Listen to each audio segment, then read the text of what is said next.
नमस्कार, मैं राजेश कुमार आज आपके साथ डिस्कस करने जा रहा हूं 498A के बारे में। दोस्तों 498A आईपीसी जो है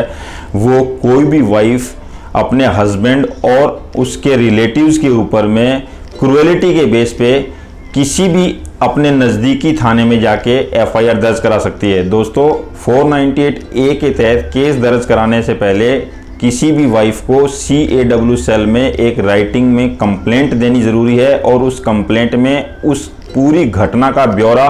देना अति आवश्यक है, जिसके तहत में वो अपनी क्रूएलिटी को साबित कर सके। यानी कि हस्बैंड या उनके रिलेटिव द्वारा उस महिला के ऊपर में किसी भी तरह की क्रूएलिटी की गई है, यानी उसके ऊपर में किसी भी तरह का अत्याचार या फिर उसे प्रताड़ित किया गया है या फिर उससे दहेज की डिमांड की गई है, जिसके तहत उसे परेशानियों का सामना करना पड़ा हो। इस तरह की पूरी कंप्लेंट डिटेल वाइज जिस जिस दिन उसके साथ में जो जो घटनाएं हुई है उसकी पूरी डिटेल लेकर CAW सेल यानी क्राइम अगेंस्ट वुमेन सेल जो होता है हर थाने के अंतर्गत होता है, वहाँ पे जाके वो कंप्लेंट दर्ज कराती है। दोस्तों उस कंप्लेंट को दर्ज कराने के बाद में जो सबसे पहला काम होता है वो जो कंप्लेंट है किसी आईओ को दी जाती है और दूसरे पक्ष को बुलाता है और बुलाने के बाद में ये देखता है कि इस केस में किसी भी तरह की समझौते की संभावना है या नहीं। सबसे पहले वो समझौते की तलाश करता है और समझौते की तलाश के दौरान में उस केस को मीडिएशन या फिर काउंसलिंग के पास में भेज दिया जाता है और काउंसलर और जो मीडिएशन सेल है वो इस बात की कोशिश करते हैं कि दोनों पक्ष के बीच में किसी भी तरह से समझौता हो सकता है या नहीं, इस बात की पूरी संभावनाओं को तलाशा जाता है। अगर दोस्तों किसी भी तरह से संभावनाओं को तलाशते समय ये पता चलता है कि समझौता हो सकता है तो सबसे पहली जो उनकी प्रयत्न या प्रयास रहता है वो ये रहता है कि इस केस में समझौता करा के दोनों को अपने घर एक साथ भेज दिया जाए। लेकिन दोस्तों अगर स्थिति एक्सट्रीम तक पहुंच चुकी है जहां समझौते की किसी तरह की कोई संभावना नहीं है, वहां पर जो है उच्च अधिकारियों के परमिशन के बाद में उस थाने में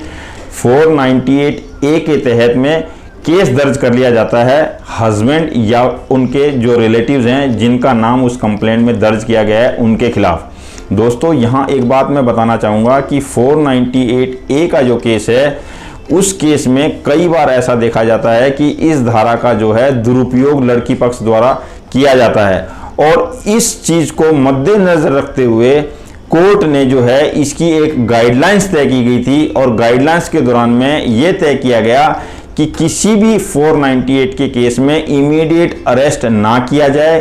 और जो एक्यूज्ड पक्ष है यानी जो लड़के का पक्ष है उस पक्ष को अपनी बात रखने का मौका दिया जाए और इसके अलावा उसके पास में ये भी एक लिबर्टी दी गई कि वो कोर्ट में जाके संबंधित न्यायालय में जाके अपनी एंटीसिपेटरी बेल भी दायर कर सके अगर उसे ऐसी अप्रीहेंशन या संभावना हो कि उसे आईओ द्वारा अरेस्ट किया जा सकता है। जहां पे एंटीसिपेटरी बेल लगाई जाती है सेशंस कोर्ट में, वहां पे सेशंस कोर्ट इस बात को देखती है कि यहाँ पे जो एंटीसिपेटरी बेल है वो देना उचित रहेगा या नहीं। अगर कोर्ट को ये लगता है कि यहाँ एंटीसिपेटरी बेल देना उचित है, कंडक्ट जो है हस्बैंड का या उसके परिवार का वो बिल्कुल सही है, वो गलत नहीं है, तो कोर्ट एंटीसिपेटरी बेल भी उनको दे देती है। बहुत कम चांसेस ऐसे होते हैं जहाँ पे sessions court anticipatory bail reject कर देती है। दोस्तों एंटीसिपेटरी बेल मिलने के बाद में जो लड़का पक्ष है उसके पास में ये टाइम मिल जाता है कि वो इन्वेस्टिगेशन ज्वाइन करे और इन्वेस्टिगेशन के दौरान में जो जो चीज़ें आईओ पूछ रहा है उसको पूरी चीज़ें डिटेल से बताए।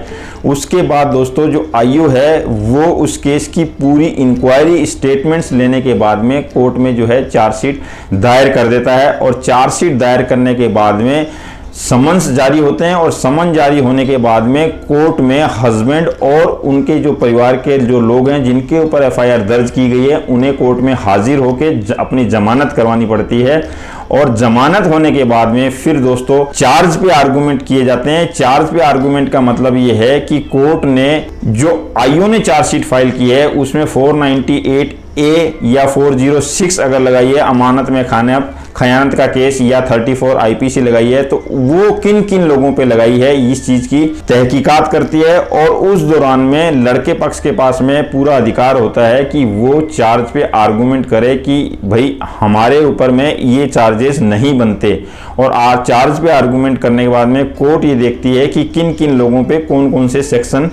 लगते हैं, यानी उनके ऊपर में ये धाराएं लगाई जा सकती है। तो इस तरह से चार्ज पे आर्गुमेंट होने के बाद में जो है केस एविडेंस की स्टेज पे आता है, और एविडेंस की स्टेज पे आने के बाद में दोनों तरफ से एविडेंस होने के बाद में फाइनल आर्गुमेंट और फिर जो है फाइनल जजमेंट। दोस्तों 498A के केस में 3 साल की सजा का प्रावधान और साथ साथ जुर्माने का भी प्रावधान है। इसलिए 498 के A के केस में जो है किसी भी तरह से इसको हल्के में नहीं लेना चाहिए और पूरे दमखम के साथ में इस केस को कोर्ट के सामने लड़ना चाहिए, क्योंकि यहाँ पर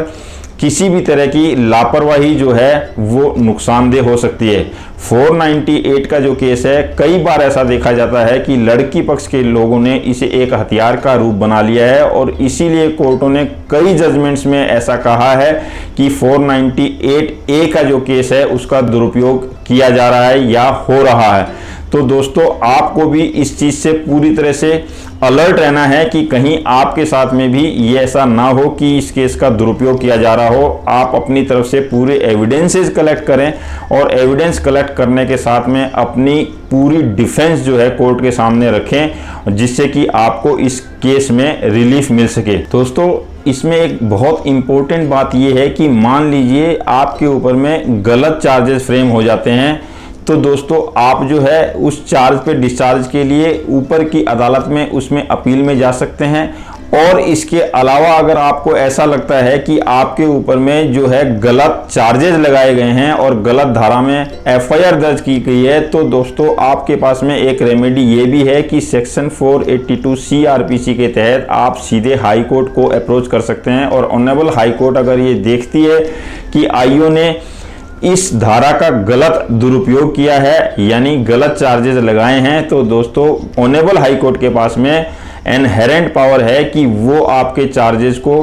खत्म कर सकती है, क्वेश्चन कर सकती है, और आपके ऊपर लगाए गए चार्जेस को हटा भी सकती है। तो अगर आपके ऊपर में चार्जेस गलत लगे हैं, अगर आपको प्रेमा फिसाई ऐसा लगता है कि ये चार्जेस नहीं बनते क्योंकि आप तो वहां रहते ही नहीं थे, तो इस कंडीशन में आप सीधे हाई कोर्ट को अप्रोच कर सकते हैं 482 CRPC में। अन्यथा आप नीचे डिस्चार्ज की एप्लीकेशन लगा सकते हैं, और अगर नीचे MM साहब की कोर्ट से अगर आपके ऊपर चार्ज लग भी जाते हैं तो आप उसको ऊपर की कोर्ट में चैलेंज कर सकते हैं। हो सकता है कि वहां से भी आप डिस्चार्ज हो जाएं आपके ऊपर अगर गलत चार्जेस लगे हैं तो इस तरह से ये 498 के केस के बारे में डिस्कशन था। अगले वीडियो में फिर किसी नए टॉपिक के साथ मिलेंगे। अगर मेरा ये वीडियो आपको अच्छा लगा हो तो लाइक, शेयर और सब्सक्राइब करना बिल्कुल ना भूलें, और साथ में बेल आइकन को जरूर प्रेस करें ताकि मेरा कोई भी नया वीडियो आप तक सबसे पहले पहुंचे। Thank you very much. नमस्कार।